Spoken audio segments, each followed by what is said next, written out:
જ આનંદ ઉમંગ અને ઉલ્લાસની જે લાગણી છે તે સરસપુરમાં જોવા મળી રહી છે। જોકે ગજરાતનું તો આગમન થઈ ગયું છે, પરંતુ અહીંયા આગળ ટેબ્લો પણ છે તે પણ અહીંયા આગળ આવી રહ્યા છે। ભારતીય સંસ્કૃતિની ઝાંખી કરાવતા જે ટેબ્લો છે, 101 જેટલા જે ટ્રકો છે તે શણગારેલા જે ટ્રકો છે તે અત્યારે સરસપુરમાં પહોંચ્યા છે। જોકે રથ હજુ તો પાછળ છે, પરંતુ તે પહેલાં મોસાળમાં ગજરાજ તેમજ આ જે ટેબ્લોમાં આવેલા ભક્તોનું ખૂબ જ ઉત્સાહભેર જે સ્વાગત છે તે કરવામાં આવી રહ્યું છે। તમામ લોકો છે તે અહીં આગળ ચોકલેટનો જે પ્રસાદ છે તે પણ અહીં આગળ આપી રહ્યા છે। આપ જોઈ શકો છો અહીં આગળ સૌ કોઈ ભગવાનની આતુરતાથી રાહ જોઈ રહ્યા છે, કારણ કે ભગવાન જે સૌથી વધુ જો સમય વિતાવતા હોય તો તે સરસપુરમાં છે, કારણ કે સરસપુરમાં રથયાત્રાના વધામણા થાય છે। અહીં આગળ ધામધૂમપૂર્વક જે મામેરું છે તે ભરવામાં આવે છે। જોકે અહીંયા આગળ રણછોડરાય મંદિરના જે ટ્રસ્ટી છે તેમની સાથે વાત કરીશું। ઉમંગભાઈ, ખૂબ જ ઉત્સાહનો માહોલ છે તે સરસપુરમાં જોવા મળ્યો। આ વખતે 147મી રથયાત્રાના સંદર્ભે અત્યારે જો આપ જોઈ રહ્યા છો કે અત્યારે ભગવાન જગન્નાથજી જે નિજ મંદિરેથી નીકળી ચૂક્યા છે, અને હવે ગણતરીના મિનિટોની અંદર જ સરસપુર ગામની અંદર જ્યારે મોતાની અંદર આવવાના છે, ત્યારે અહીંયા સરસપુર વાસીઓ એમના વધામણા કરવા માટે આતુરતાથી રાહ જોઈ રહ્યા છે। અને આપ જોઈ રહ્યા છો કે અહીંયા આગળ જે રથયાત્રાની અંદર આ વખતે જે ટ્રકોને શણગારીની જે આવે છે, ભારતીય સંસ્કૃતિની જે ઝલક દેખાઈ રહી છે, અને અખાડાવાળા ભાઈઓ પણ અત્યારે કરતબ કરતા આવી રહ્યા છે, અને એ સાથે જે આનંદ ઉલ્લાસ જે અહીંયા આગળ ભક્તજનોમાં જોવા મળે છે એ અલૌકિક છે।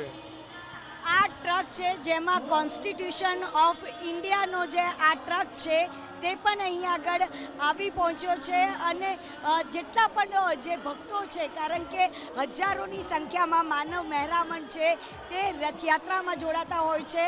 આપ જોઈ શકો છો ભક્તોમાં ખૂબ જ ઉત્સાહનો જે માહોલ છે તે અહીં આગળ જોવા મળી રહ્યો છે। ખાસ કરીને ગજરાતના આગમન બાદ જે ભારતીય સંસ્કૃતિની ઝાંખી કરાવતા જે ટેબ્લો છે તે અહીંયા આગળ આવી ગયો છે। આપ બીજો એક ટેબ્લો જોઈ શકો છો। અહીંયા આગળ ભવિષ્યની ઉર્જા વાળો જે ટેબ્લો છે તે આવ્યો છે, અને આ ટેબ્લો ઈસનપુરથી આવ્યો છે, એટલે કે દર વર્ષે જે ભારતીય સંસ્કૃતિ અને જે કલાને રજૂ કરતા અલગ અલગ જે ટેબ્લો છે તે અહીંયા આગળ રજૂ કરવામાં આવે છે।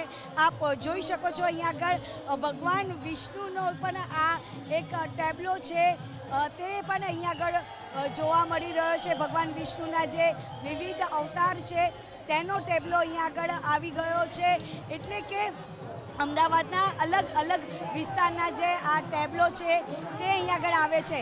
ગજરાતનું તો આગમન થઈ ગયું છે, પરંતુ આ એક ટેબ્લો છે જેમાં ગજરાતની જે સ્ટ્રક્ચર છે તે પણ અહીંયા આગળ મૂકવામાં આવ્યું છે। જોકે રથયાત્રા એક એવી યાત્રા હોય છે જેમાં નાના ભૂલકાઓથી માંડીને મોટેરાઓ તમામ લોકો જોડાતા હોય છે। અત્યારે આપ જે ટેબ્લો જોઈ રહ્યા છો તે રોજા પોળના યુવક મંડળે કર્યું છે, અને તેમાં શ્રવણ છે કે જે પોતાના માતા પિતાને યાત્રા કરાવવા માટે લઈ ગયા છે। જોકે આજે તો રથયાત્રા છે એટલે શ્રવણને પણ અહીંયા આગળ યાદ કરવામાં આવે।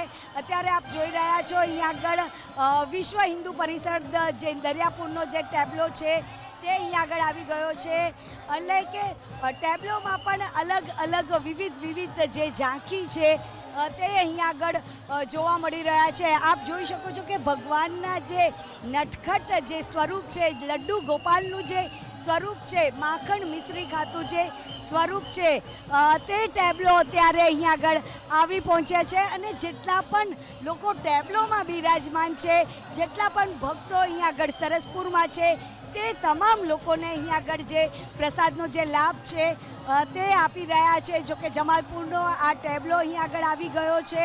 અહીંયા પણ પ્રસાદમાં ખાસ કરીને કાકડી અને જાંબુનો જે પ્રસાદ છે, સાથે મગનો પ્રસાદ છે તે પણ અહીંયા આગળ આપવામાં આવી રહ્યો છે। જુહી।